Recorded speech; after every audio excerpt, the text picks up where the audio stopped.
Hey everyone, welcome to another installment of Harry Potter Theory.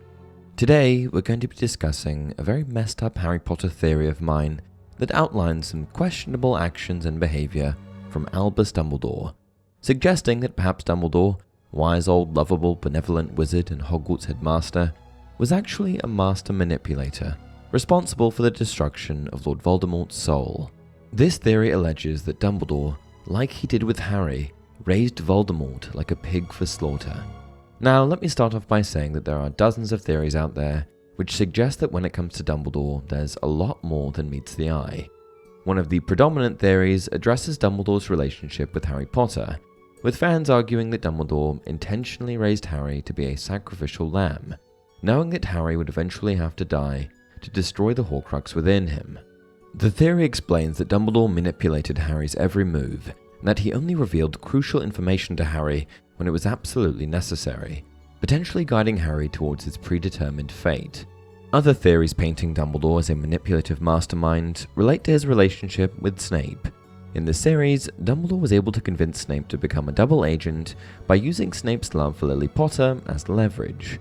Dumbledore was careful to keep Snape's true allegiance a secret from Harry and the Order of the Phoenix, which further allowed him to manipulate events and Snape behind the scenes.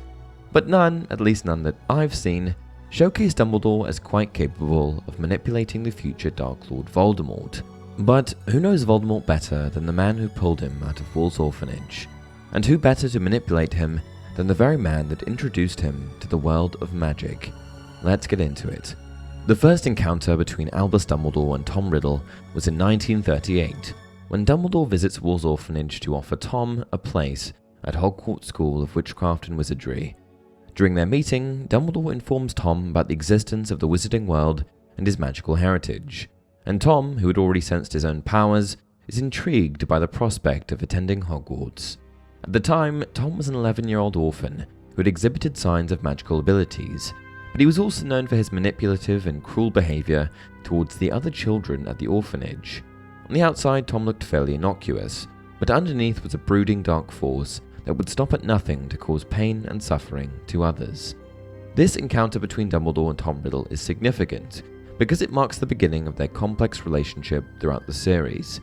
It also highlights Dumbledore's role in the early life of one of the most dangerous dark wizards in history, raising questions about the extent to which Dumbledore may have influenced Tom's eventual transformation into Lord Voldemort.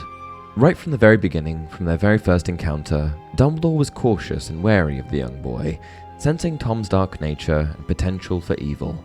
Despite all of the warning signs, however, Dumbledore proceeds to offer Tom a place at Hogwarts, hoping that the school and new environment would help shift Tom's life in a more positive direction. At least, that's what we're led to believe. The theory that we're going to be discussing today asserts that Dumbledore, upon sensing this dark nature in Tom for the very first time, began his master plan to manipulate this young boy.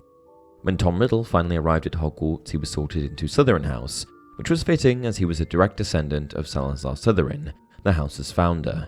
As he grew older, he quickly became known for his charm and intelligence, excelling academically and becoming a prefect in 1942 until his graduation in 1945.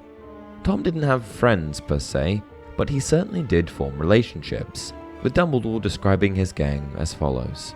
As he moved up the school, he gathered about him a group of dedicated friends. I call them that for want of a better term, although, as I've already indicated, Riddle undoubtedly felt no affection for any of them. This group had a kind of dark glamour within the castle. They were a motley collection, a mixture of the weak seeking protection, the ambitious seeking some shared glory, and the thuggish gravitating toward a leader who could show them more refined forms of cruelty. In other words, they were the forerunners of the Death Eaters, and indeed, some of them became the first Death Eaters after leaving Hogwarts. Over the many years that Tom Riddle attended Hogwarts, few were able to detect Riddle's underlying evil nature. Most were distracted by the charm and intelligence he exuded, entirely unaware of what lay beneath. An exception to this, however, was Dumbledore, who kept a close eye on Riddle from the very beginning. Tom may not have acted on his evil impulses like he did at the orphanage, but Dumbledore was more perceptive than that, unable to take his eye off of the boy in whom he detected so much darkness.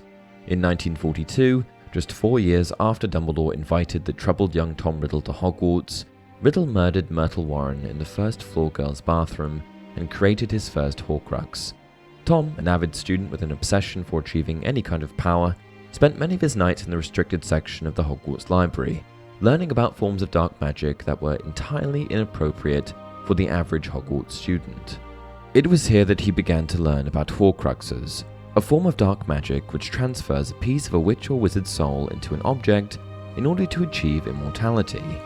But the restricted section didn't have all of the answers, which pushed young Riddle in the direction of Horace Slughorn, head of Slytherin House and one of Voldemort's confidants. With a little manipulation, Riddle ended up getting just the answers that he needed from Slughorn, completing his recipe for Horcruxes. From this point onward, Voldemort's soul began its downward journey. From the day that he created his first Horcrux, Voldemort began a cursed existence worthy only of a dark and evil wizard. But what Voldemort also unknowingly did in the process was seal his fate, giving him a false sense of security with regards to his alleged immortality. With all of the groundwork laid, let me dive into what Dumbledore's motivations may have been with regards to this troubled young boy. From the very beginning, Dumbledore knew that Voldemort would one day be trouble. As far as judges of character go, Dumbledore is one of the best, and who better to recognize an up-and-coming dark wizard than a former dark wizard? Dumbledore invited Tom Riddle to Hogwarts not to give him a wizarding education or set him on the right path, but instead to keep a watchful eye over him, ensuring that this evil young boy wasn't off somewhere else in the world doing whatever he pleased. And through observing Tom Riddle's actions over the years, his late nights in the restricted section, manipulating other students, etc., Dumbledore only became more and more sure of his initial assessment as time went on. Which is why just a few years after Tom Riddle had begun attending the school, Dumbledore placed a book about Horcruxes in the restricted section and made it just obvious enough for young Tom Riddle to find. Tom Riddle wasn't secretive about wanting to become immortal, and he had discussed it with his gang on numerous occasions. What he didn't know, however, was that he was under Dumbledore's watchful eye. How could Dumbledore reasonably allow the heir of Slytherin to walk around the Hogwarts castle unsupervised?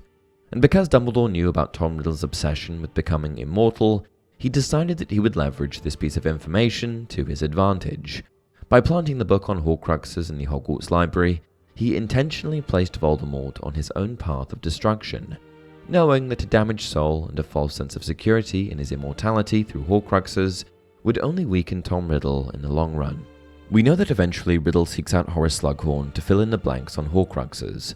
What we never find out, however, is how on earth Horace Slughorn knew about Horcruxes himself. In the wizarding world, knowledge of supremely dark magic like that wasn't exactly common, which is why I think that Dumbledore, a former dark wizard himself, discussed it with Horace prior to Riddle's conversation with him. Well before planting the book for Riddle to find and gently pushing him in that direction, Dumbledore had a candid conversation with Slughorn about Horcruxes, where he attempted to educate this head of Slytherin House on the matter. By doing this, Dumbledore planted the seed of knowledge in Slughorn's mind, preparing him with answers for the day that young Tom Riddle came to him with questions. From the moment that young Riddle completed the puzzle that was Horcrux Creation, he set off on his dark journey to split his soul and cement his immortality. In 1942, he created the Diary Horcrux. In 1943, he created the Ring Horcrux. In 1946, he created the Cup Horcrux. And sometime between 1946 and 1979, he also created both the Locket Horcrux and the Diadem Horcrux. In 1981, Voldemort inadvertently created his sixth Horcrux, Harry Potter, and in 1994, Voldemort created his final Horcrux, Nagini. Each and every time Voldemort created a new Horcrux, he gained new confidence in the fact that he was anchoring himself further and further to the mortal realm. From a young age, this boy wanted nothing more than to be tethered to life while he had the power to end the lives of others.